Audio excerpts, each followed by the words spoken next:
Reactive training systems. That kind of gets to the topic of what originally brought us together today. I think we had started messaging about for many of us lifters, we're being a competitive lifter. It's this huge amount of additional stress and commitment you've taken on, but none of us are getting paid just for the lifting aspect, or if there are, there's a very, very, very, very small number of us. We have day jobs. We have partners, kids, maybe other caregiving responsibilities. So that's just like a ton of complexity to manage. And do we have the opportunity to provide some service to your audience and the community by maybe just acknowledging most of us, or a lot of us, are juggling all of that. If some of the younger lifters aren't there yet, they might be there someday in the future. So could we have this discussion and pull back the curtain a little bit about how we as lifters, parents, professionals are juggling it all, sometimes drop a ball or two.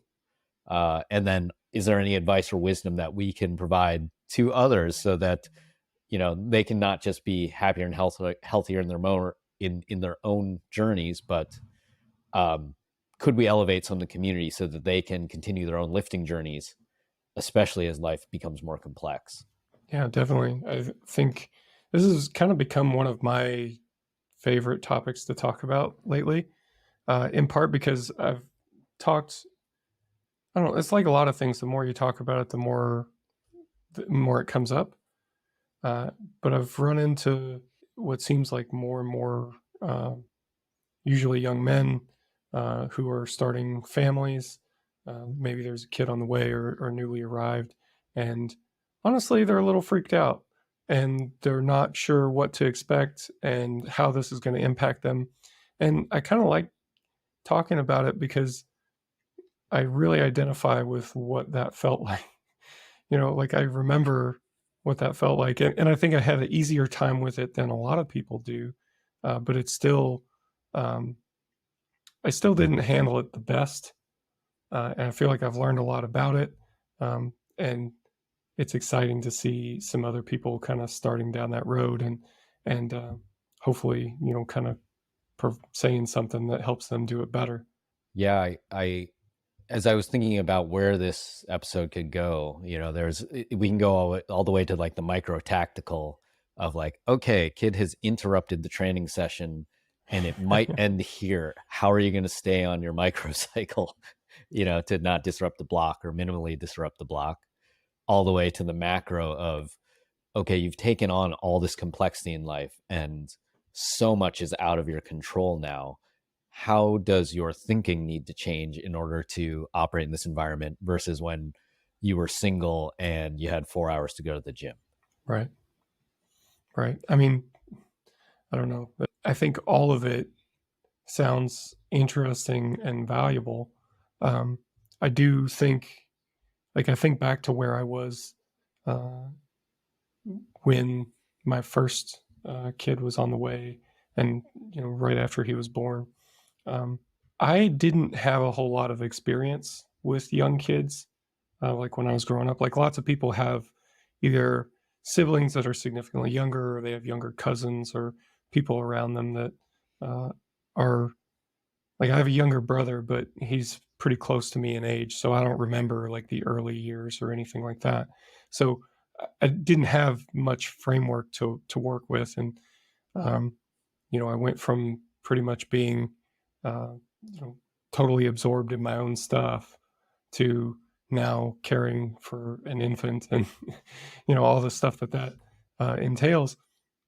And some people, like I definitely did not have the toughest go of it by any stretch, but it was a lot different for me, and it was a big adjustment.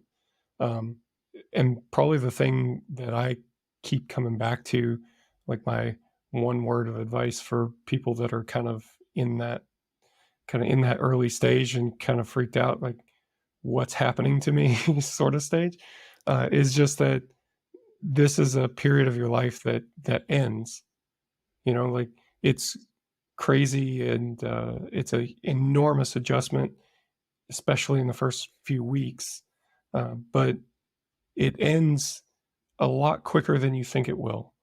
It stabilizes a lot quicker than you think it will. Like that, I mean, I didn't have any framework to work with, right? But the difference between a 2-week-old and a 2-month-old is vast, and it's only 2 months, and extrapolate that out another doubling to a 4-month-old or an 8-month-old, and it just changes so quickly. So it can be a lot, but just understanding that it's finite was a big deal to me. And my second daughter just hit 1, and if Mark, Rob, and I, my coach, look back over the training that I've done in the past year, we could analyze and break down the blocks and seeing like what seemed to be more or less effective. I think the biggest overarching thing is like she started sleeping better here. I got rid of my hip injury from feeding her an awkward position here. Like that is wiping away everything else. And so it was the fact that I was able to continue my training at least to a good enough level while allowing for enough capacity to show up as a dad, as a husband, and then as a professional. That is actually probably optimal given the constraints. But as a lifter, every session it feels like you're leaving something on the table or you're shortchanging it. But I think it goes back to the analogy I've heard you use several times now of mechanic versus gardener. So much more is out of your control now. Like you can't be a mechanic anymore. Like you have many different plants to tend to, and they're going to grow on their own rates. And so all you can do is try to nourish them with the right stuff that you have available at that time, and then get to bed and wake up and do it again. Yeah, I don't believe that part though. I'm still off the sleep. No, it's funny, like, because this isn't even necessarily limited to kids. It is a really sort of juxtaposition or kind of intersection between two worlds. Recently, I had one friend of mine who I coach, who's a content creator and whatnot, and he made a YouTube video that was basically talking about earning your lifts. Like, hey, if you're not taking care of the other stuff, if you're not getting your sleep, if you're not taking care of nutrition, and then you subsequently don't make progress, like, who are you upset at? Like, what right do you have to be upset about this lack of progress because you're not taking care of this stuff? Like, you've got to earn the workouts by doing the stuff outside the gym, which I think is something that we can all understand. But it's funny, I talked to another friend of mine who, he works a blue collar job doing shift work, and like his friend groups and the guys that he trains with and stuff like that, they're all doing like similar stuff.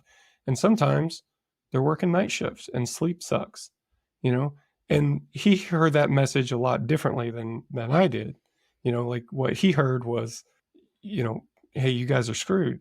you know and he's like, well, what are all of us supposed to do then? Like, is just supposed to give up because we can't get 8 hours of sleep a night? Like, that's crazy. Like, I don't know anybody who sleeps 8 hours a night as an adult. Everybody I know, lives this life, and you've just got to make do with what you can. And people like that still see progress, but I mean, look, if a bunch of coaches are going to sit down and you're going to have a conversation on what's optimal, yeah, of course, more sleep is better than less sleep, but you also make the best of the hand that you're dealt. You have the resources that you have.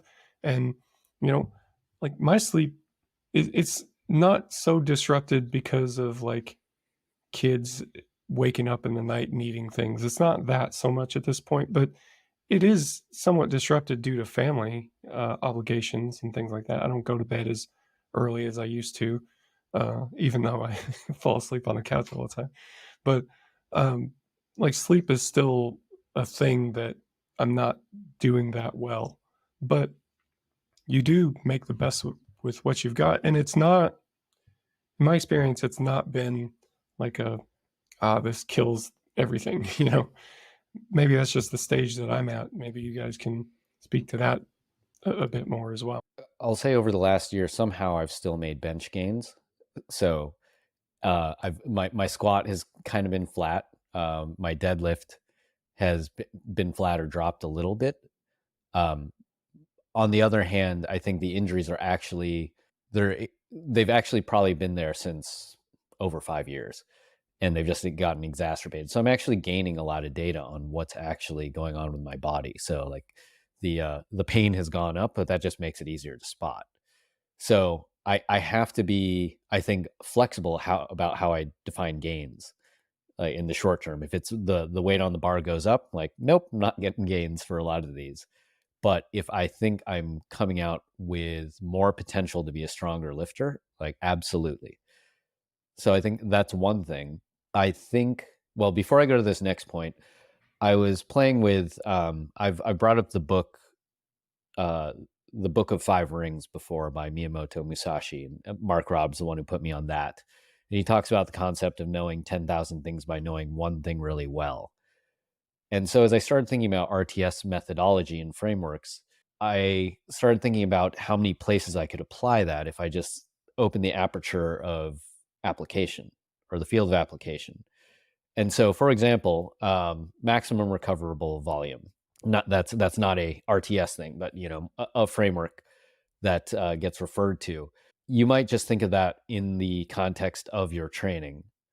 But now if I think about my training or what I'm trying to do in life, husband and father, competitive athlete, leader in the workplace, and think about how I'm nourishing these so that I make progress across the global system over time, I can think much more broadly about maximum recoverable volume to say, okay, I'm going to have to sacrifice some sleep so that I can do these household things, so that I can keep the family system stable and, particular members of that family system happier with me. And I know that by doing that, that is going to enable the training in the long run. Because if I start underdosing that, the system breaks in other ways. So I think it again, like, I think of those frameworks as, it's like generalized mental infrastructure. I already know how to use the framework. Why don't I just apply it more places versus go try to learn the new framework? And then second, just thinking about, I think, playing with the expansiveness of what you're trying to nurture or optimize, as well as the time scale. So as a master's lifter, like, I don't know why I would set arbitrary timescales of like, I must achieve this while I'm an M1. Like, I got some championships and records. Like, if another big milestone doesn't happen until I'm an M2, it's pretty freeing. It allows me to think much longer term, but make sure I'm doing the right things to continue the journey across all the most important aspects of my life. Yeah, the goal setting thing in particular is fascinating for me, and I feel like I see it differently than a lot of people do. That I think the goals for us tend to be directional, especially like if we're talking about like lifting related goals, like they tend to be directional, but most of us have that down, right? I want to get stronger. I want to lift more weight. I want to compete better in the sport. And then after that, like that kind of determines the habits. And I'm not sure what utility it has for you past that point. Maybe there's like some motivational qualities to it. Like, and I don't mean to minimize that too much, because I felt it as well, that once you sign up for a competition, it does change the quality of your training, even for experienced competitors. Like having that competition date on the calendar matters. So there is some level of having a date narrows the focus and it refines the focus. I don't think that's always a good thing. Once you've got the direction set, maybe that's the important part of it. And I don't, like whether you achieve such and such a total in a year or in 5 years, that might not be up to you. You might do everything right and just not be able to pull it off in a year through no fault of your own. So I don't know. I just don't. A lot of times it's the time component that feels most arbitrary. That feels like, and this is true with, in my opinion, business goals as well. You are always encouraged to pick a goal and set a time. You want to achieve such and such by the end of the third quarter or whatever. Well, you're going to do your best, but there's just a lot of other stuff that's outside of your control that's going to have as big or bigger impact. You still need to do what you're supposed to. You need to do the right things, but it happens when it happens after that. I think one of the things to look at in a situation when you talk about business, which you can take from that, or because that's my background, is to take from that and to think about it in powerlifting, think about it in being a father or, leading your family, is what are the controllables? Like, what are the actual things that I have control over, right? So you don't have control over in business when the world shuts down because of a pandemic. You can control that. You can control the decisions that you make because of it and the information that you have available at that time, but you couldn't foresee that and plan your business to, that was going to happen. So I think that it's important to consider all of that. Same thing with your training when you have a little one in the house. Look, you're going to go out there and train. You have this thing on paper that you intend to do, but you can't control when your little one needs you and something's going on. You can't control that. Now, maybe it makes sense to handle that and to get back to training. Maybe there's situations when you can do that and you've got to work on the skills around compartmentalization and being able to reframe your thinking and reorient yourself back to the bar. That's a great learning opportunity. One I'm sure that all three of us have had to learn. But sometimes that's not even possible. Sometimes this thing that interrupts your training runs into the night and you're sitting there going, what's the right decision? Well, I should probably spend some time with my wife, or I should probably, get dinner on the table, or I should probably get to sleep because I got work the next day. And you know what? Sometimes I think that really competitive lifters and people who really take this serious and invest a lot of time into it kick themselves for that. They get frustrated, they get angry, myself included. And it's like, well, you couldn't really control that. But what you can control is the decisions that you make now in light of that information. What's the next best decision to make? And sometimes it's don't do that next set. Cut your stress down for that session. Don't do that exercise. Make it up tomorrow. Push your training back a day or two. Like, I suppose, generally speaking, I think having a more flexible mindset is probably one that would serve you during this time. It's just like when you look at rigid dieting and flexible dieting, you know what? Both groups can lose weight. Okay. Both groups can lose body fat, but which is the one that's going to have the lower chance of having early eating and binge eating and those sort of things? The group that is flexible dieting.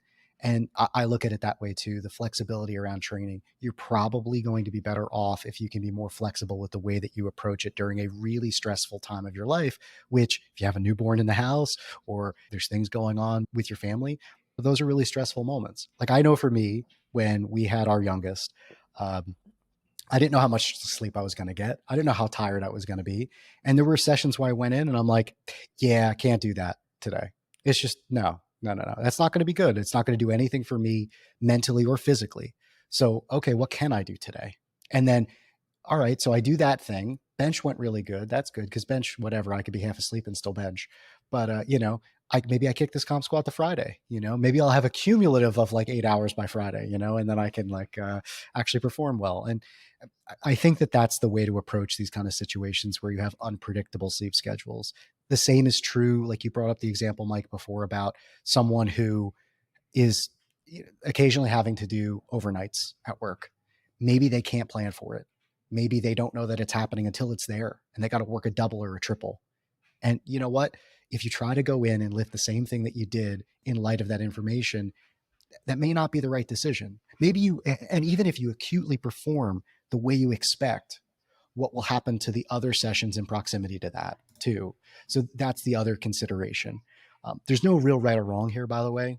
And I would tell everybody listening that, be kind to yourself. Even if you make the decision in hindsight that wasn't probably the quote unquote most optimal, it's a learning opportunity. You know what? Tomorrow's another training session. So I'm working on nutrition with Kedrick Kwan, who I know, Mike, you've done some podcasts with him, I believe. Yeah. Is that correct? Yeah. I talk to Kedrick somewhat regularly. Oh, okay. Yeah. Really interesting guy, great nutrition coach. he has me, right now I'm on a cut. So my carb allocation is not fun. I don't have a lot of carbs to go around in the day right now. And so we try to bucket them mainly before training. And that helped me, not just have the energy for training, but also just be a little more cognitively sharp for training. I recently made the trade-off of like, Kedrick, I'm going to lop that in half, and I'm going to put half of it before major childcare blocks. And what I've found is like, okay, I probably am not getting as much out of my training as I could. It's not going down the tubes or anything, but I am showing up as a way less grumpy father. That's a massive, massive gain. And so I'm just by, again, widening the aperture of like, what are all the things I got to nurture? I can like start to redirect my resources, specifically the resource being carbs, which is like just strangely specific for this conversation.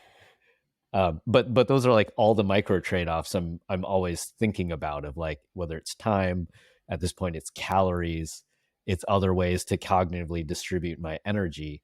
On any one day, almost everything feels underdosed.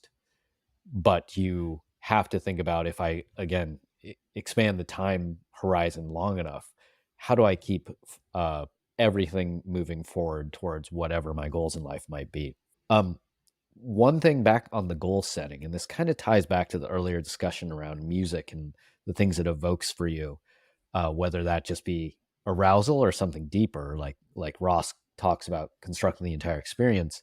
As I do workshops around things like mental health and the intersections with your career, and people have to start asking challenging questions about their aspirations and trade-offs, one of the things I sometimes like to ask people when they seem really stuck is, if you didn't achieve this thing that you said is really important to you, what do you fear that would say about you? And that's it's sometimes it's just like a good thought provoker. Sometimes it's a punch in the gut and the tears start coming. And so that's where I probably wrestled with this a lot when, say, like nationals is coming or something, and I can see putting up the total I think I'm capable of is like in jeopardy because I'm up all night with a baby. And I have to take a step back and say, if you don't achieve this in nationals, what does it say about you? Or what are you afraid it'll say about you? And usually once I go there and I say, is that really the most important thing to you? Like, who do you want to be, not just in this moment, but in like across your life? Like, what's most important in terms of the roles you play? The clarity comes when I can catch myself there and find out that I'm emotionally holding on to some outcome that maybe isn't even the highest priority. You need to improve your ability to rage at circumstances you can't control. I think that's what it sounds like to me. I did that a lot in my 20s. I'd like to think I'm through that. It's probably just like suppressed in me now, and I'm working through it. No, I do agree with you for sure. I am also sympathetic to the difficulty of it. I guess is just that I've been in that situation, almost the same situation, where you go,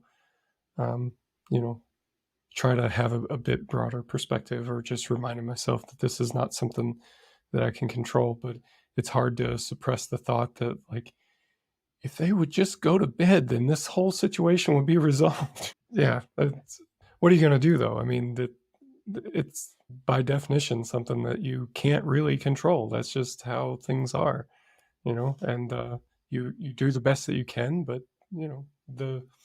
the extra stress in that situation is really at least as harmful as this 15 minutes that you're going to lose. So kind of on the other end of that, I took my daughter to our preschool, and she was having a Monday and didn't really want to go. And I'm thankful that my schedule is flexible because just really since we've moved here, so for almost a year, when I would take her to drop her off, most days are fine, but I do try to give myself a few minutes to be there with her, because she takes a second. Like some of the other kids, you drop them off and they're just like, see ya, and off they go.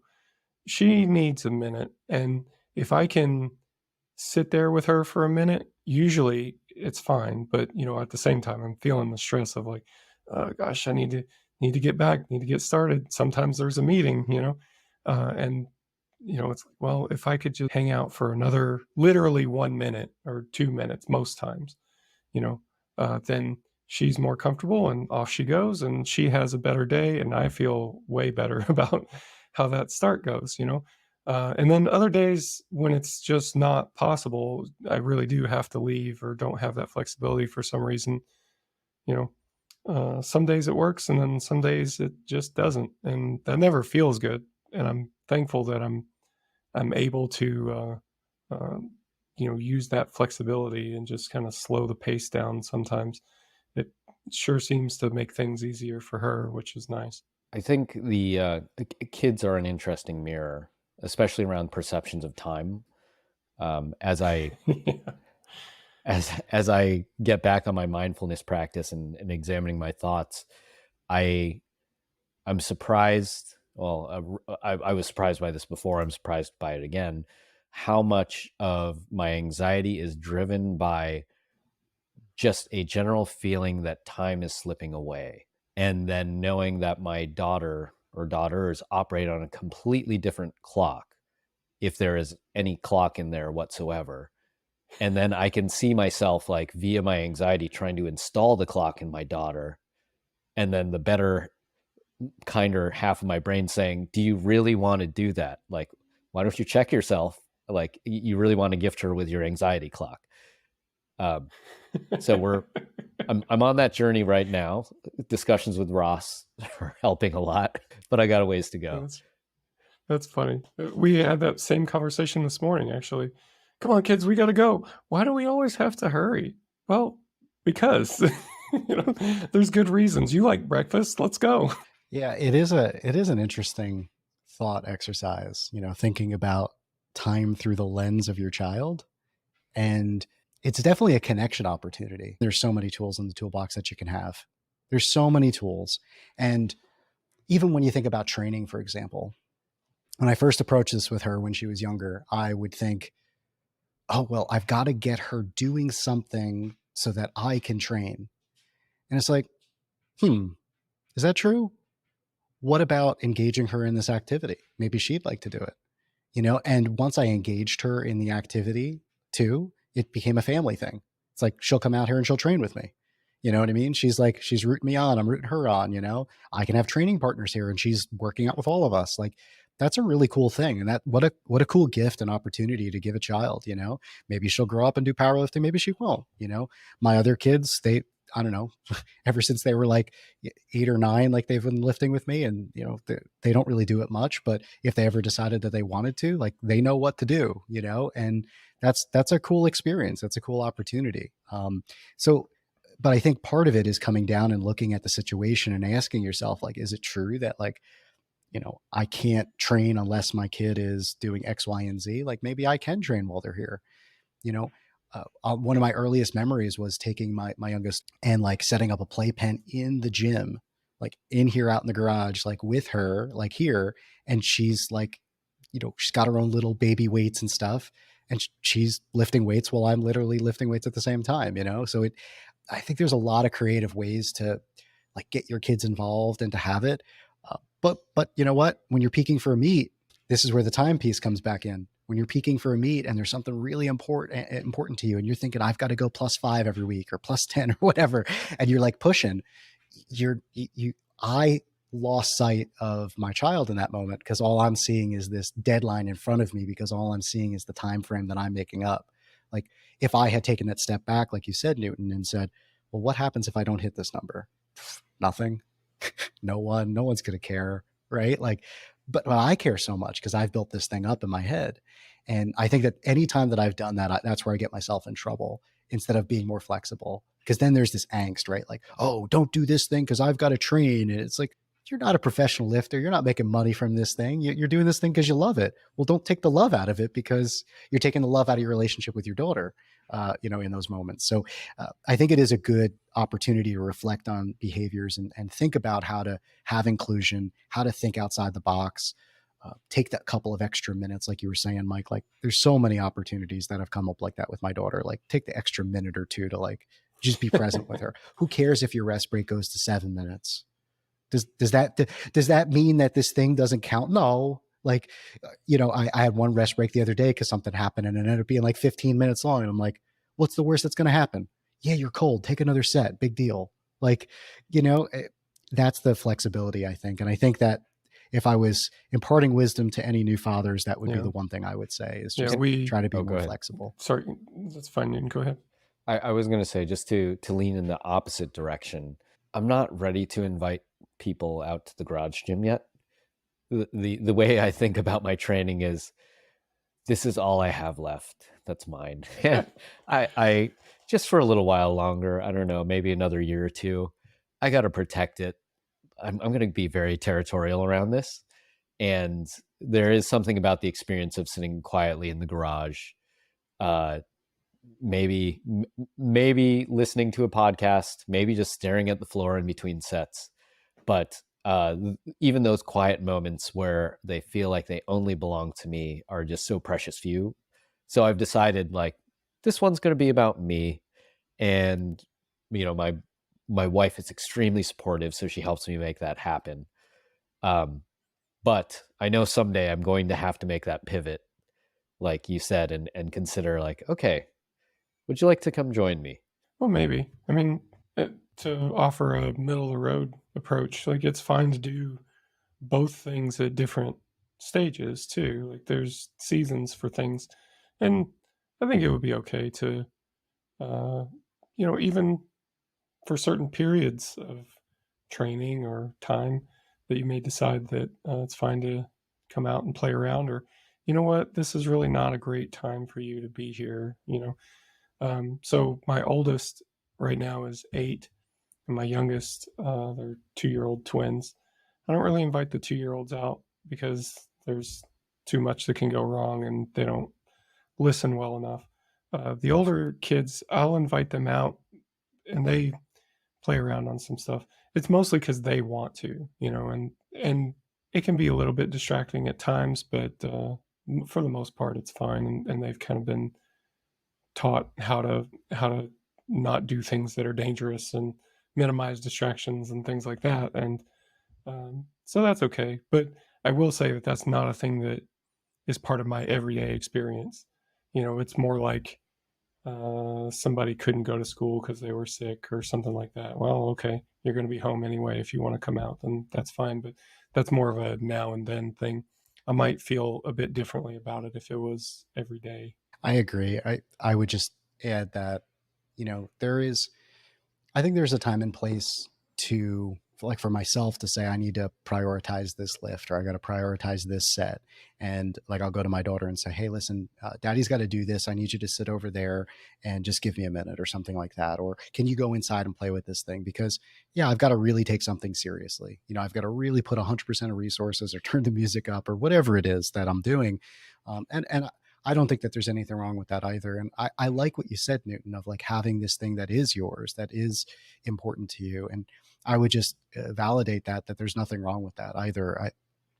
For me, I just suppose I made that decision that one of the things I thought about was how cool it would be to pass this thing on that I really love to my kids. And so, like, that's a value, right? So like, that's a value thing that I identified pretty early on.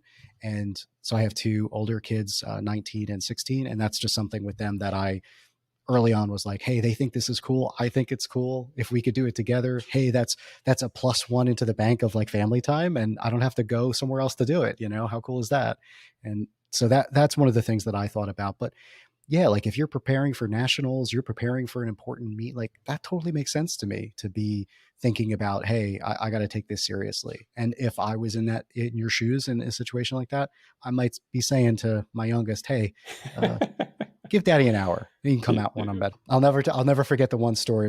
I was checking in with Mike one time and I was like, Mike, you're going to laugh when I send you this video. So my youngest is in the playpen. And I'm in the middle of like taking something pretty heavy. It was like 92% of my max on bench. And my daughter just chucks this block at my head and like hits me like right in the head. And like, I was literally at the bottom of the bench press and like then racked it and put it back. And I was very impressed with my ability to execute and pause even under being struck, and that's when I identified that, there are times and I place remember when you're doing these things that I the was kids listening to a can't be around. podcast and I laughed during an RPE 6 single on bench, and I totally got stapled. So I'm very impressed you hit an RPE 8 with a block chucked at your head. Yeah, I had one where my son was sitting on the bench in front of me, while I was doing a squat, and at first I was thinking, no big deal, head ref sits right there anyway. But head ref doesn't make faces at you, and that's fairly distracting. So if you're a head referee and you want somebody to miss a squat, just start making faces. I'm pretty sure that's not against the rules. I remember 2019 IPF Worlds. I had never been to an IPF Worlds, and it's not like a USAPL Nationals. It sounds like a golf match with, announcers with nice accents, and it's all quiet during your lift. And so I think my daughter was almost 2 at that point. And when we showed up with a kid, all the other lifters, like one of the other USAPL lifters just said, "Well, bless your heart." And I'm like, "Oh, okay." Like, none of the rest of you brought your kids for a reason. And so I remember it was my first squat, and I'm trying not to be nervous, and it's like dead silent. And then I hear, "Go, daddy." And it's like very mixed emotions, where on the one hand, I'm like, "Oh, someone loves me." And then on the other hand, I'm like, "That's not what's done here. It's quiet." Like, don't embarrass me in front of the Swedish. But I hit the squat, so it was fine. Yeah, I can imagine that would be a mix of emotions at that point. One thing I've been playing around with a little bit. Do you mind if I start to nerd out a little bit? So this is taken more from the leadership development space, but I've been looking at. There's a guy named Robert Keegan from. I don't think he's with Harvard anymore. I think he might be retired from there, but he came up with an innovative adult development model where a lot of people, they would say, in terms of your cognitive development, it's mainly done in childhood, and then after that it's gaining knowledge, experience, etc. He said, actually, no, the development processes continue, and they enable you to have higher capacity to handle complexity. And it roughly correlates with age. It doesn't have to be age dependent, but it does correlate with age. So as I think about the conversation we're having, like the levels he has are, I think it's changed a little bit, but the first 2 stages, it's called the self-sovereign, where it's like, I know my needs, I'm going to get what I need, everyone else get out of my way, like you're all obstacles. The second one is the socialized mind, where you understand, okay, there is some sort of social relationship between us, whether it's like we have a human relationship or there's cultural expectations. So I need to factor that into my mental model in order to get what I need. So it's like you grew in complexity, but it's still fundamentally self-centered.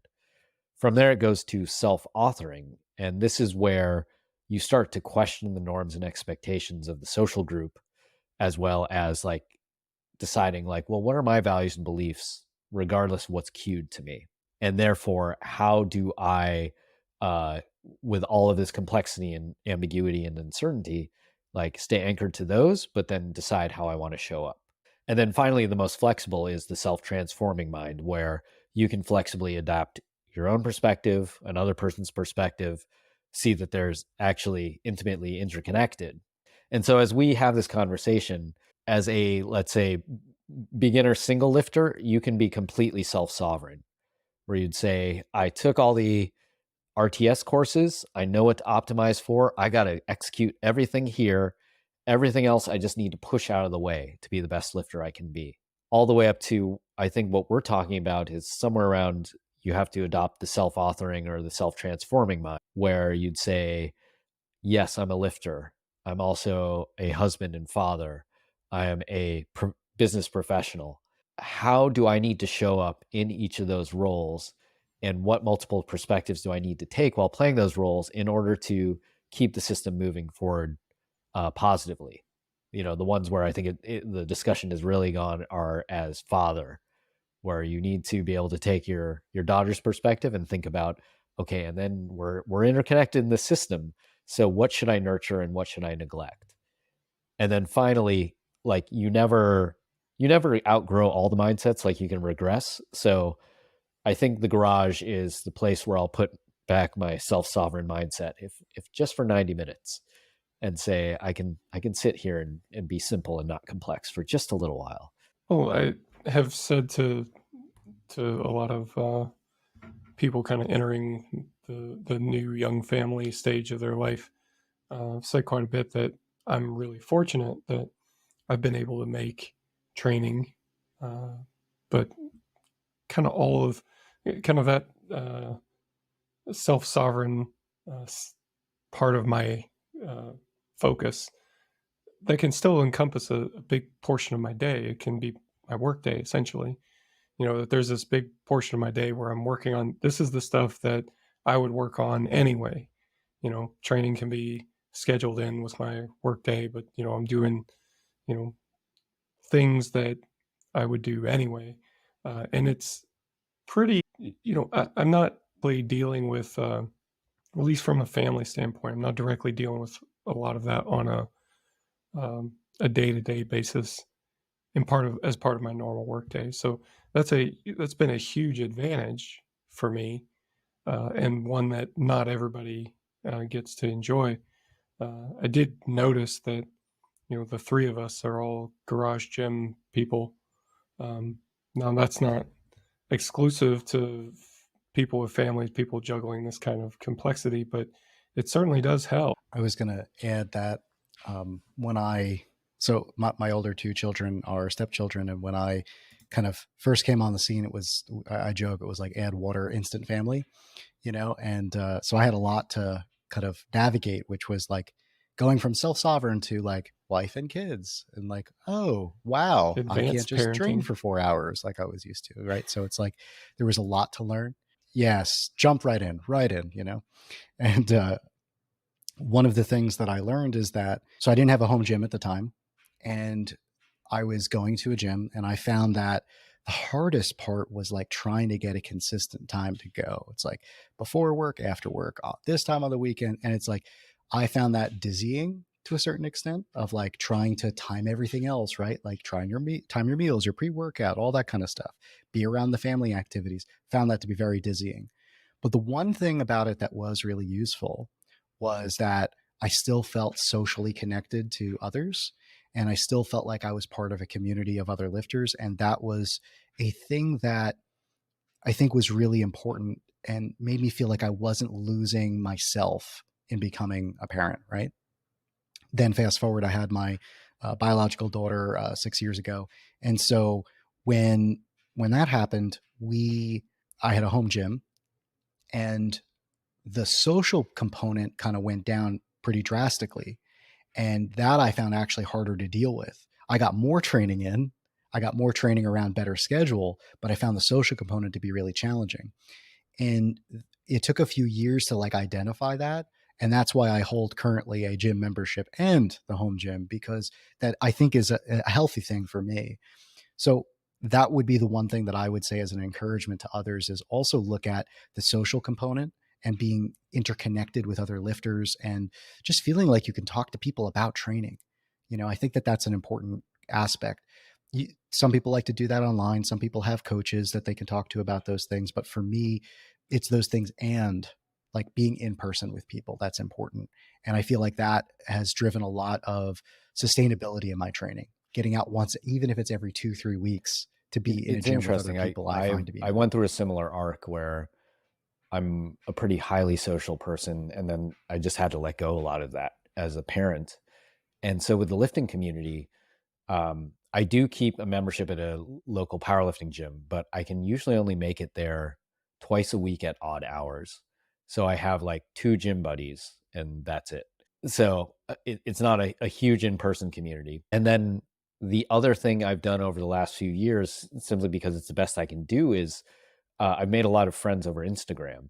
And so now an event like Nationals, other than being a big competition, is a bit of a reunion where these people who I've only been in touch with over IG, I get to see them once a year, maybe twice a year at the Arnold if I make it to the Arnold. And that's it. And it's much more rare, but it has a lot more meaning because it's just so scarce. But I can keep those connections alive via Instagram for all Instagram gets bashed. Like, I think it can be pretty magical depending on how you use it. I really like your takes on that, by the way. The reminder that, you know, the technology is just the technology. It's basically a neutral. It's how you use it. And I mean, it'll be an interesting conversation as far as like, do these technologies steer us to use them in certain ways, and do they reward certain kinds of behavior? And that's interesting, but ultimately you're still the one that's deciding, and you can choose to do it differently if you commit to that. And I think that's very interesting, and it's good to see a representation of somebody putting that into practice. You know, and kind of touching on the gym membership component as well. We move around a lot every couple years on average, and every time we move, there's like this period at the end where I pack up my garage gym and I train at a local gym exclusively for a few weeks. And it's usually at that stage where I feel some sort of pang of regret for not having gotten out and gotten to know the local lifting community earlier, and done more with the local lifting community, because lots of times it exists. It varies in how robust it is depending on where I'm living, but it always is there. It just takes a little bit of extra effort for me to get there. And it's just, the efficiency of a home gym is unbeatable. And kind of getting back to what you were talking about, Newton, with the allocation of resources and all these different roles that you're juggling, you know, that's been quite the allure to me. And I have often kind of fallen into this thing where I'll pretty much exclusively train at home, because it's just way more efficient. I can fit a lot more of the things that I care about in the day. But then I kind of contrast that with this feeling of when it's time to go, I go, man, I really wish that I had gotten out more. I wish I had been involved with the local community more. So one thing I'm trying to do differently this time around, I still kind of have to make that trade-off, but I have it scheduled to go and train at such and such a place on this day. So I'm training with friends and just being a part of a gym community as well. And I mean, we'll see. I haven't moved from here yet, but so far it's going much, much better. I feel like there is a local lifting community that I'm, you know, a part of, even if I'm not there every day. And for you guys, how much of, say, going to a local powerlifting gym regularly, how much of that is it's because you need friends? How much of it is you want to be part of a larger powerlifting community? And the way I think of it is like, I have multiple ways to get friends. I do want to be part of this something greater, where it's like there's a group of us pursuing this strange definition of strength, and like all the ups and downs that come on that journey. Like I still have some of the most fun at local meets, because you see people in their identity go from 0 to 1. Like the moment someone deadlifts 300 pounds on a platform in front of an audience, like, you know, you're welcome to the League of Superhumans. And I love being on that journey over and over, and being part of a community that produces that for people. But what is it for you guys to be part of that community? Is it the friends? Is it the bigger picture? Well, I think for me, it's both, honestly. I think there's value in having friendships that have some commonality. And yeah, there's a lot of ways to make friends. Like there's a lot of places that I can do that, but there's something to be said about having someone that you can talk to about an interest that you have that they can relate to. So yeah, there's the friendship component, I think, is important. But what I really enjoy is being part of the community and giving back, right? Because I can identify when I had less experience, when I had less knowledge, and people came alongside me to teach. And that was really cool. And I'd like to do that. I'd like to do that for younger lifters. I'd like to do that for younger coaches. I'd like to impart any learning opportunities that I've had and give that to other people. So to me, it's being part of that community being part of that special moment where people get involved in this thing that hopefully they stick with for the rest of their life. And it's also trying to sort of give back all those life lessons that I've sort of learned. Pretty much exactly. In my case, just adding to it, I've got friends that I've had for years, and now we happen to live in adjacent cities. So it's also part of it's an easy way to spend time with friends who just happen to be nearby. That becomes a thing that's difficult to navigate as well. And I think that's just adult life. I think lots of people kind of feel that way, that it's easy to become isolated as you kind of go through life and have these competing demands. So it's just an easy way to make sure that we're scheduling some time to hang out. And so usually we'll train and then we'll go grab lunch or something like that afterwards, which is nice. So there's that. There's also, like, to take it back to a strictly performance viewpoint for a second too. I noticed that over the years I would perform great in my garage, and then anytime I would go outside of my garage, there would be some sort of a performance dip, and it was consistent every time, like consistent to the point where I even went to quite a bit of pain to weigh all of my plates at home, because I'm thinking, are my plates just light? Like, what's going on here? No, they're not by enough to matter anyway. So what is the difference? And the only thing I could think of is environment. I do know that I've been prone to that. When I train in the same place and I kind of train to that, it's really easy to shut everything out and get really zoned in, focused on a particular lift. But it's hard to do that when you shift the environment, because now there's all these distractions. And I thought, wow, for a competitive lifter, that's a pretty significant weakness.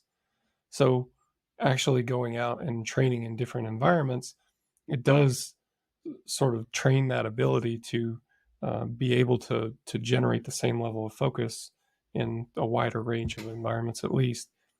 And I've noticed that it does seem to be helping. It does seem to be a trainable quality. So I have a similar experience, but in a different way. I notice a significant performance increase around people and a significant performance decrease training at home. Now, that's an interesting conundrum, because training at home is the thing that I can do the most frequent, but training at a gym is infrequent. So how could I use that to my benefit? That's one of the things I think about. Well, place the SBD work at a gym. Well, that's a good use of that time and that effort. And it's good practice for what would happen at a meet on the platform, right? Is like, you're going to be around screaming people, yelling for you, and that whole encouragement component, which I feed off of and I love. And for whatever reason, that's just how I perform better objectively. I have bar velocities and numbers to show it. And I think it's cool to know both sides, right? Like for you, Mike, it's on the one side, it's trying to get better at that resiliency around those environments. And for me, it's like getting better at the resiliency of being home and then looking forward to the increase when I'm around other people. And I think it's good to know that, though, because in either scenario, when you know that, you can work it for you. I also find that my performance goes up when I'm around other people. I think a big part of that is I'm pretty self-conscious of underperforming in front of other people.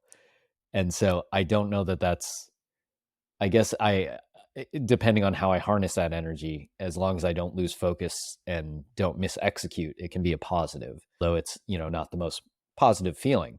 I think what I do in my garage is I'm willing to take more chances in terms of things like playing with my mindset and my approach to the lift. Like say well, I'm going to try to do the squat with this level of arousal, but more focus on these technical cues, and to see if I get a net gain via that approach, where I'm like, I can take more chances. If it doesn't go well, at least I'm less self-conscious right now. I preferably I would not be self-conscious at all, but I am what I am. I'm working on it. So that's how I'm using it right now. It's interesting too. Like, I like how your approach has that component to it. A willingness to mess around with things like mindset, and I presume that, like the rest of us, that would extend to things like slight technical changes and stuff like that too. And I think that's something that people could use more of generally, that, hey, you've got, 4 sets of 4, that, yeah, well, I almost said, yeah, you do want to try to practice to make every set the same. But I'm not sure that that's something I actually believe anymore. The sets aren't going to be the same anyway. If you have in mind to this a slight variance to your technique, I don't think that's going to ruin anything. I don't think you're touching your motor skill or anything like that. In fact, I think you're probably improving it. The sameness of any 2 reps is just, they're just not the same anyway. Like, skillful execution is, it's producing a similar result in spite of variances. Is not the elimination of those variances. That sometimes your stance is going to be, an inch wider or an inch narrower. The floor is going to be uneven or something like that. The weight's not in exactly the same place on your back, but you still have to produce a similar result.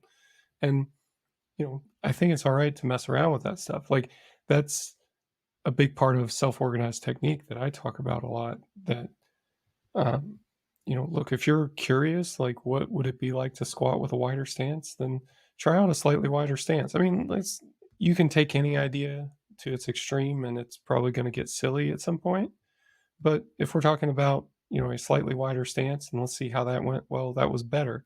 We'll try it again on the next set. See, is it better again? Well, let's keep playing with it. Well, what if you go even wider than that? Oh, that was worse. Okay, we'll come back in.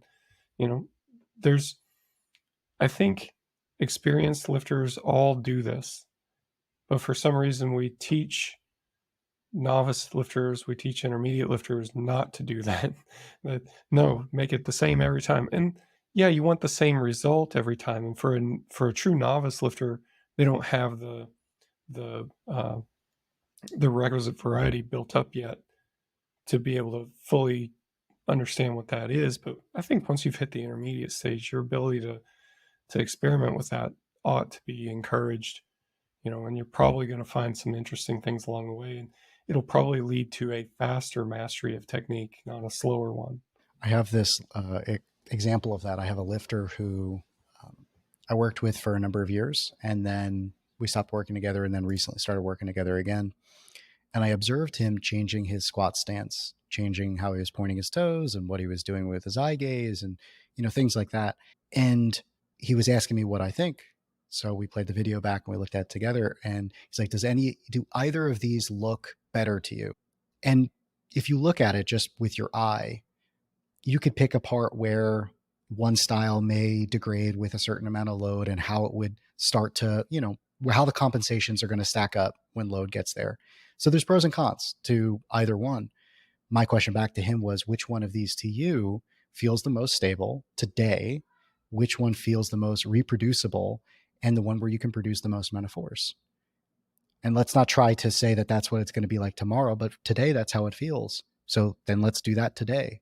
And what was really interesting was he had a great performance that day, and he stuck with the technique the past couple of blocks, and things seemed to be moving in a really good direction for him. But, he had asked me again, like, oh, well, I don't know how long I'm going to do this for. I might go back to, and I said, that's totally fine.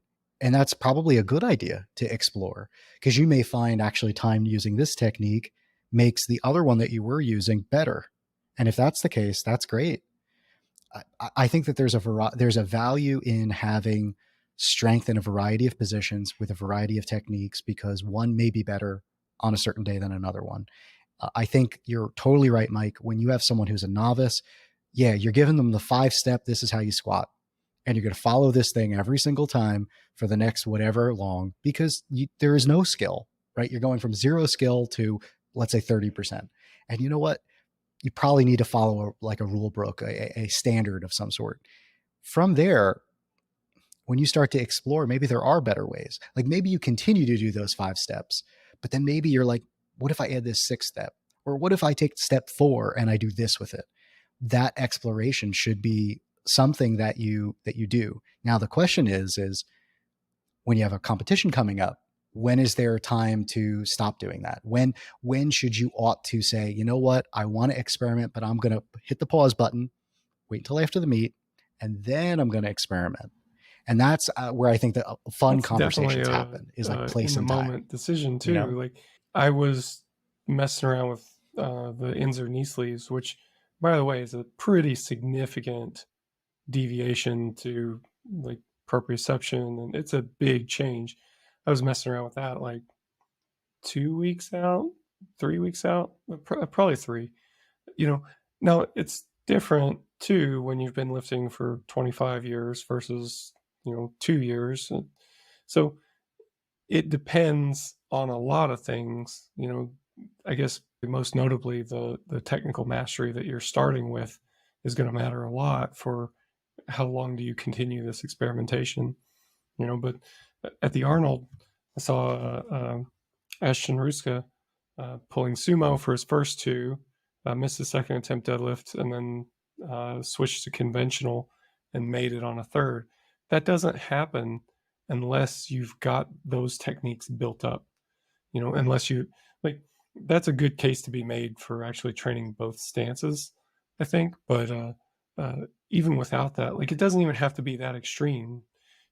It could be Agata Shiko at Sheffield over the weekend, gets a bench depth call on the opener and then has to make some adjustments to get one in.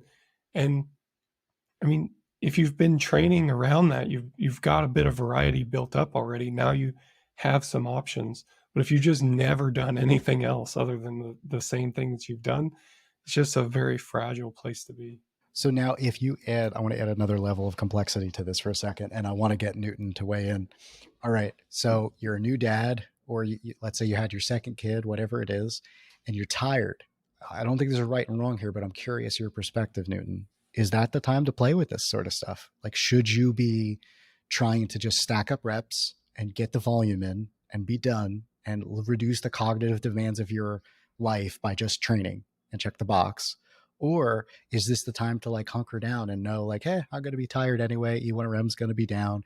Let's focus on whether I should pull conventional or should I change my squat stance or whatever. Well, is that the time to do it? What do you think? As goes with every complex question, it depends. I think the thing I would urge anyone to say is like, there's probably multiple right answers. So get your head around that. Like, there's probably no one best answer. And then 2, ultimately, whatever you choose, you have ownership of that. So I can't go to Mark Robb and say, Mark, I got all these variables. What do you think I should do? Because his answer is going to be, well, what do you think? You have more information than me. And he's right to do that. Like, I think of Mark and Kedrick, like, they're some of the world's best coaches, but they're consultants. I'm the CEO of this company. So buck stops here. So I think that's step 1 is the mindset of like, okay, what can I own where I'm going to make a decision and I need to be able to be at peace with this. On any given day, let me think of a good example. Like for today, my wife took my older daughter to Japan for spring break to go see her grandparents. So I'm at home alone with the baby. The baby woke me up 3 times last night. I am scheduled to do deadlifts and then pin squats, and I have a psoas injury. And so if my positioning isn't right on point, it's going to irritate the psoas and maybe set me back 2 weeks. If it is on point, then I'm like, okay, now we're starting to dial in the improved technique, like the pain. I'm using it as data to really dial in the technique. So I meant to text Mark this morning and get his input, but I got busy. So I got to make a call. So here's what I'm going to do. I'm playing out scenarios. Like, the conservative scenario is keep volume down, switch to tempo deadlifts, at least for the warm-ups, to make sure that even on the concentric, I have the technique dialed in and I'm not irritating that psoas, and then see how it goes. If it's going well, if I'm doing tempo triples, on the last one, pull a full speed rep and see if I can maintain the form. And if I can, and there's no pain, move up. And not to exceed RPE 8, and not to make such small increments that I have done a shit ton of volume before I get to the top set, and let it unfold. And so I'm trying to like create optionality for myself as I gain more information in the workout. Now, along the way, some other things might come into play, like my lack of sleep. So that could manifest a few ways. Higher inflammation in that pain. And so it might just not agree today. I could just kind of lose cognitive focus, and then I got to decide, like, grind it out or give myself a break, or something in between. And then the last lever I can pull is pin squats are great. I think if I had to drop the pin squats, the world will not come to an end. But I think I better do something at least with the deadlifts. So that's the thought process today. I love that thought process. That's such an example of how 100%. just how training intelligence matters. Nobody can make those decisions for you, because it's so dependent on, like, where are you at, where are the variables lining up in a very specific way. If this isn't a binary, it's not, either pain or no pain. Well, there's a gradient here, either tired or not tired. Well, that also is a gradient. And the decision point is complex, and there are not bright lines. So having, fortunately, I think people don't end up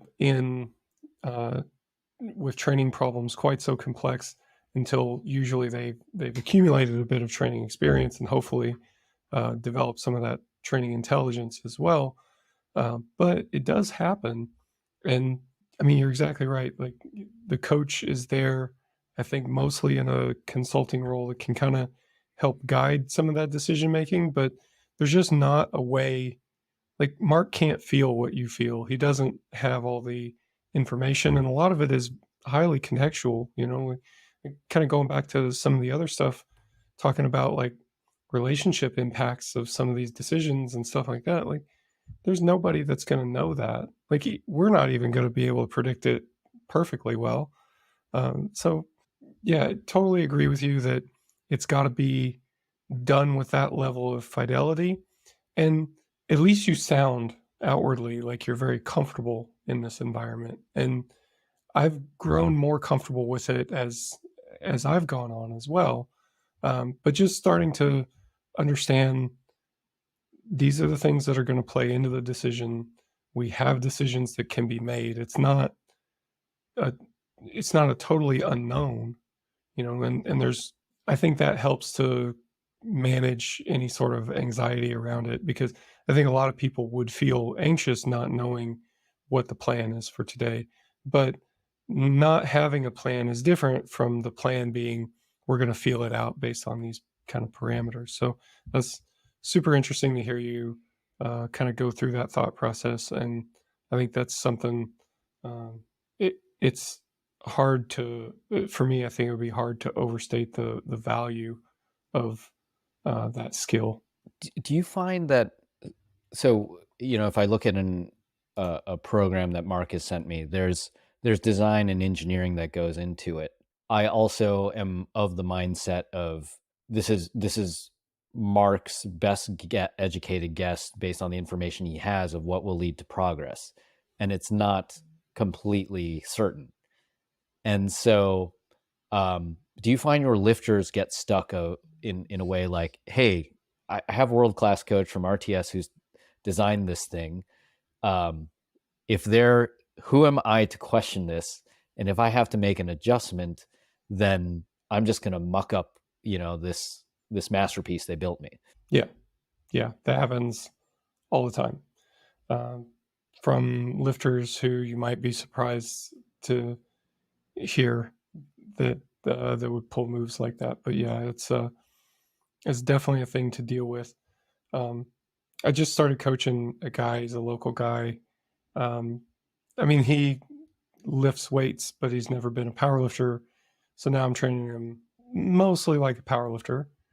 And in the last 2 months, his bench has gone up 50 pounds. We've done one block, and uh, I mean, this is great advertising in a way, right? Because like had another guy, uh, we're training, and he brought it up. He was like, "Hey, I heard so and so has put a lot on their bench in the last 2 months working with you." It's like I can't claim that. Like that's not the thing that I did.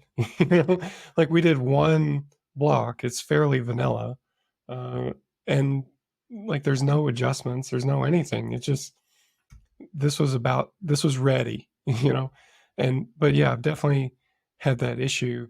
But maybe more to your point, I almost find that the more complex the program is, the more likely I am to get that response. Enter Track R, which is kind of this experimental program that I've been banging on for quite a few years now. But it's really complex and it's very variable, and it's based on a lot of inputs from the athlete, but it's still a guess. It's still a decision-making algorithm, and it can't account for everything, and so the thing I am repeating constantly to my athletes who have using that is don't let a spreadsheet tell you to do something stupid. It's a recommendation. It's not, it's not anything more than that. There's just a number of problems that you run into with giving any sort of prescription, right? So say, I wrote a program for you and it has for today deadlifts and pin squats. You're more likely to do deadlifts and pin squats today. And, if that's on the paper and you start out and you go, man, I'm really not feeling the deadlifts, that this is not agreeing with my psoas. I need to modify and do something else. For most people, you may be past this, but for most people, there's kind of this cognitive cost to that where they feel bad. They feel like they're giving up. They feel like they're failing the program, even if they know better. And this isn't throwing shade at them, because I feel the same way when I'm in those situations. And I find that it's better if I can have a program that can react to some cueing or something like that. And before today is even starting, it takes whatever inputs that we give it, and then it spits out. Instead, we're going to make an adjustment today. And today, instead of deadlifts and pin squats, we're going to do whatever. We're going to do split squats and RDLs or something. I don't know if that's whatever the alternate is. And then you have a different decision to make. Now this is what's on the paper. And now you go, I know that this is a recommendation. I think I'm okay to try deadlifts today. And so you modify up instead of modify down. And that's a better place to be in mentally. And it also kind of gives permission in a way where you go, you know what, I really am not feeling it. Maybe I should, that maybe there's something here that I didn't notice. But it's a different skill than to do that, and it's something that I've had to learn and then had to teach, because it's just a different skill set to be able to look at the thing that it's given you and go, this is a recommendation. What do I think? And if you look at the research on like flexible periodization is like specifically daily undulating periodization is quite good. And there's good enough reason to have a flexible schedule. The challenge with it becomes consistency and continuity and progression. And that, I think, is where I see a lot of lifters get tripped up is, okay, I was supposed to do my heavy squat on Monday, but whatever had happened over the weekend, I wasn't ready for it. So now I've got to kick that to Tuesday, but I can't train on Wednesday. And so now I got to kick my heavy deadlift to Thursday. And then what do I do on Friday? Right. And it becomes this like, okay, well, you know what? I kicked everything back, but then what do I do on Monday now? Because, I deadlifted on whatever day it was, and it's running into the next week. And so you can see it starts to become this kind of snowball that just becomes this gigantic boulder. And before you know it, it becomes like this massive complexity. And that is, I think, the biggest challenge, especially when you're in a fatigue state, like you just had a kid and you're trying to move things around. And like, I'm relating it back to a period of time for me. What I chose to do when my daughter was born was I chose the really high volume, low RPE approach at the time because I felt like that would make more sense. And I don't know if that was the right decision. I don't know, honestly. I don't have enough data to say it was great or it wasn't. But it was a choice I made consciously. I said, I want to not think. I want to come in and just focus on technique, and I don't want to be subbing out for one session or another.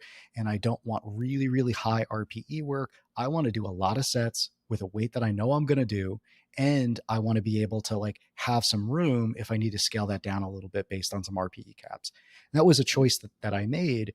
And we're looking, so our son is due in May. And so we're going to have a fourth, say some prayers. I probably will lose the rest of my hair. It'll all go gray. But I thought to myself, I don't know if I want to do it that way this time. Like, I think I want to try another approach, something that's flexible, like Mike is talking about, that, has you say, well, if I was supposed to comp squat today, maybe it's not, maybe it's time to belt squat today, or whatever the case may be.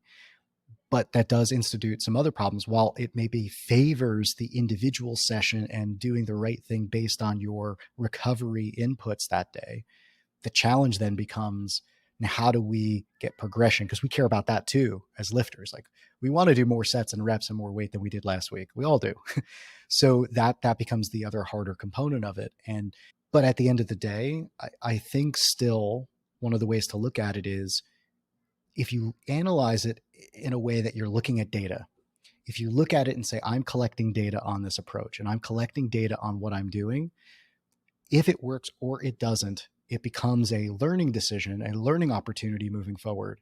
And that's one of the things I keep trying to remind me. Every training block is a learning opportunity to decide what I can do. I was laughing earlier because, I said I'm doing deadlifts and pin squats.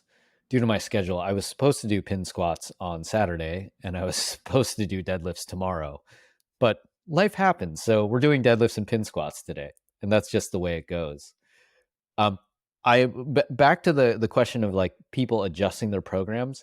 One thing that I just realized that from the workplace that I rely on heavily to make sure that people are kind of like leaning in and using the full power of their critical thinking is, if I'm someone's boss or I have structural authority over them, how do I minimize the power differential? And that's both like kind of how I show up, as well as like explicitly asking them for input. And at times like telling them what I'm doing, because I want to set an expectation for the relationship of like, hey, I need you to challenge my authority because I get a lot of things wrong. And so if I think about that and I think about my relationship with, say, Mark or Kedrick, I actually come in very practiced in challenging authority because it's part of my job, as well as minimizing power differentials. So now if I think about a coach-coachee relationship, there's also a power differential depending on how people come into it or whatever preconceived notions they have. Is there an opportunity to, I don't know, better define shared agreements, either at like from the get-go or as things progress, such as telling a lifter, hey, you're pretty advanced. I think Mark actually had this talk with me. He said, you're pretty advanced. I think your input on this stuff is just as important as mine, and it's going to lead to better outcomes.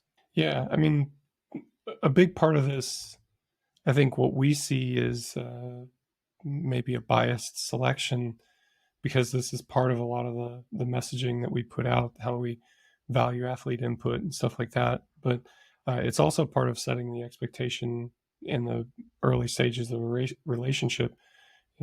How do we want feedback? How does this process go?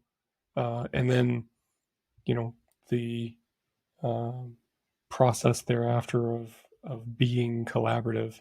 And I think people, for the most part, start to understand that, and some people are just kind of by nature more collaborative than others.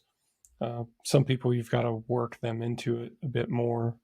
But I think we're probably fortunate in our selection to some extent that we get people who are amenable to that idea, at the outset. And I think there's things that you can do to teach that.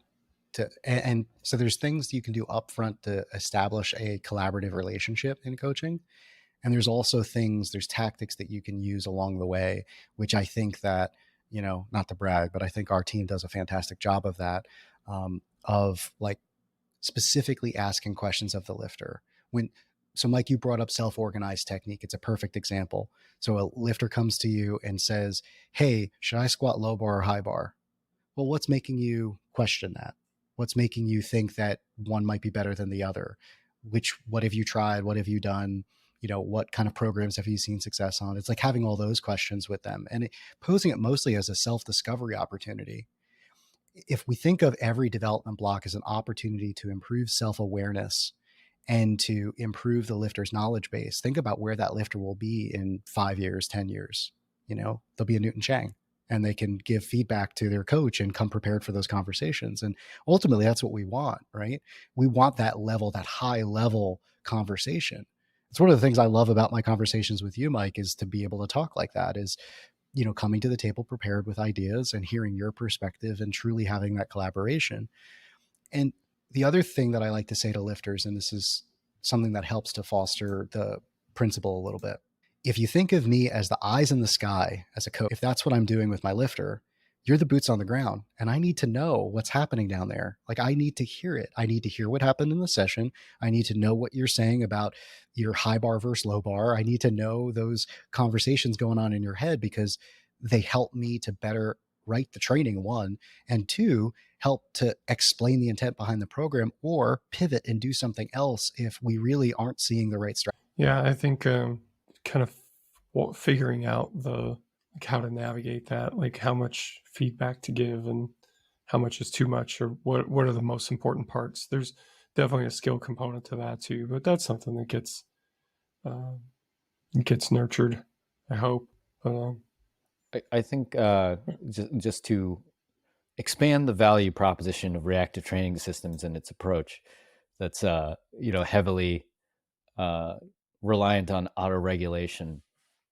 So as I think about, John, what you were talking about, like the questions you might pose to a lifter, and now I go back to Robert Keegan's stages of adult development.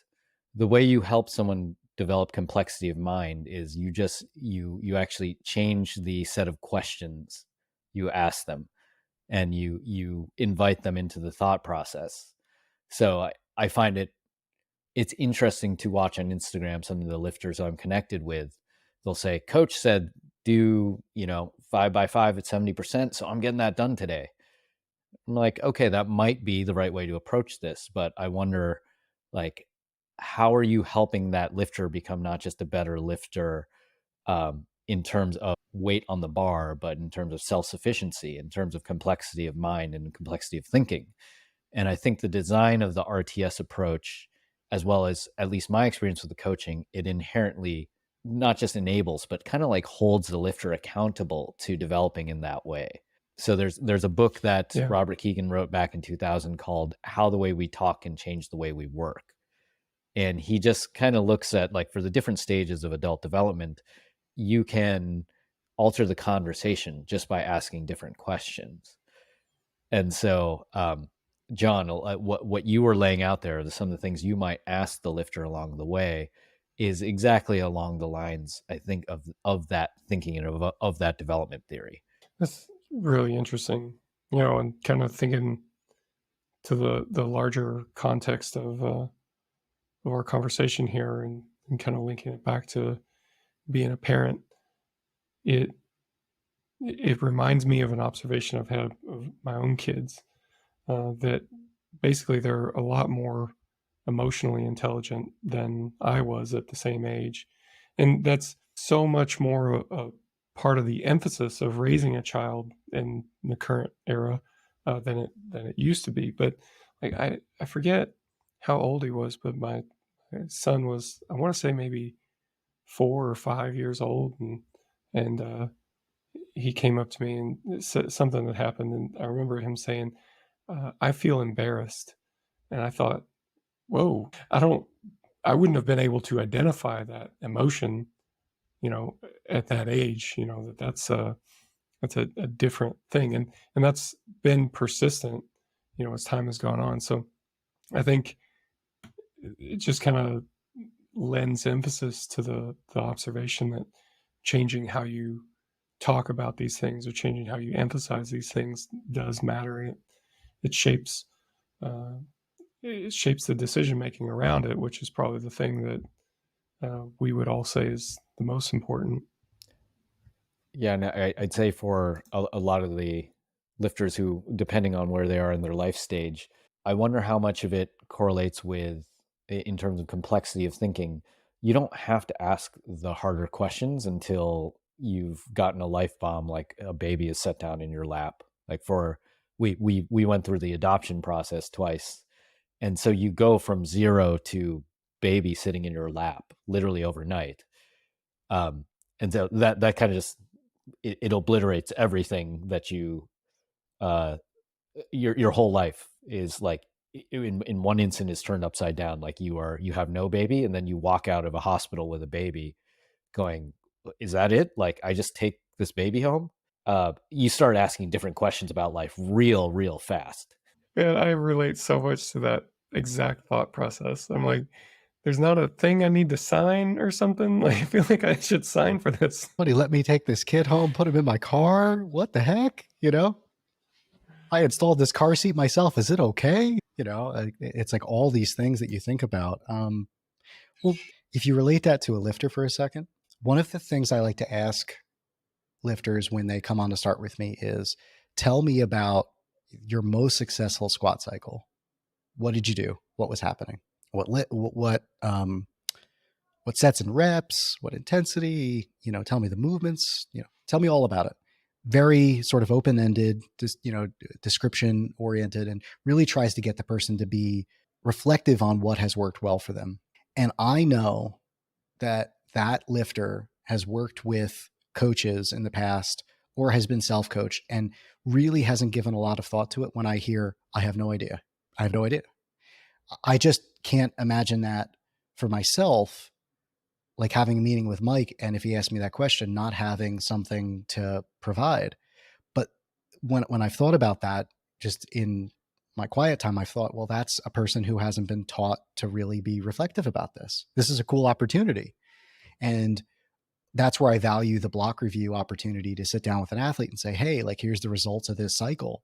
Well, here, when we run these meta block reviews and we look at all these different blocks, here's the things that we learn about you. Hey, and then when we look at your squat, these are the things that we see. And oh, and by the way, you told me this when I asked you about that. It just becomes this cool collection of data and information. So, I think that can be learned. And I think that a lifter can learn that over time. I think part of it is starting slow. Like, hey, what did you learn this cycle? Or what did you learn this session? What did you learn this week? I think you can gather a lot of information. You could teach that to a lifter by just slowly chipping away at that and asking those questions. That being said, there are times in someone's life like mine when you just want the 75% fives that you got to do because you don't have a lot of time to be thinking. Like when my daughter was born, I didn't have a ton of time to be sitting around thinking about training for myself because I'm also a coach and was writing for other people, and I needed to just do. And so I do think there's a time period for that. When a person goes through something that is difficult, moving, for example, is a perfect example. I had a lifter who was moving and just really couldn't think a lot about training because it was like, hey, I'm moving cross country. I found a place I can go train. What do?